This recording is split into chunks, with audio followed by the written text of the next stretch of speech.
এই শুকনো খাবার খাই আল্লাহ আমরা রাখছে কোন রকম।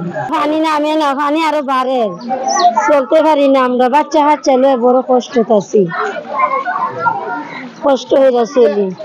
একদম বৃষ্টির মেয়েটা কাম কাজও নাই, আমরা বেড়াইতে কামও কাজও যাইতে পারে না, কিতা করবো, একবার রাইন্দা তিনবার খাই। ঘরের অবস্থা তো খারাপ, ফুলা হানলে তাহারও কষ্ট, কিতা করবো, এই অবস্থাটা দেশে যাইলে তো টিয়া পয়সা লাগবো, দেশে তো যাইতে পারতাম না।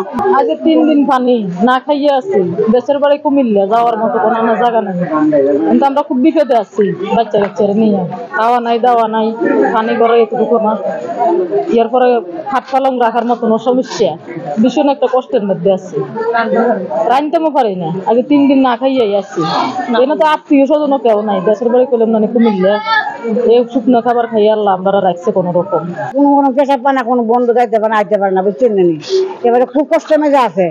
আর যে হানি হদ্দ নাই, পানি কাঞ্জি নাই, কিচ্ছু নাই, বুঝছেন, আমরা কোনো খুব ব্যস্ত মেজে আমরা আছি, যাইবার জায়গা নাই কোনো হানি। কিতা দিনে দিছে আলো চিরা মুড়ি আর দুই বোতল পানি দিয়ে গেছে, এই মুড়ি আমরা করছেন বাচ্চা আছে, সাহায্য বাদ করে বড় বাচ্চা বাচ্চা করে কতটা বাচ্চাই নো, আমি চিরা মুড়ি দিয়ে অনেক দাদা পানি খালি বাড়তিতে আছে, বাচ্চা কাচ্চা লইয়া তখন জানা পানি খুব বাড়তি মিলে, আর বাইরে নিয়ে জানা ঘুরে নিয়ে জানা, কাম কাজও করা জানা।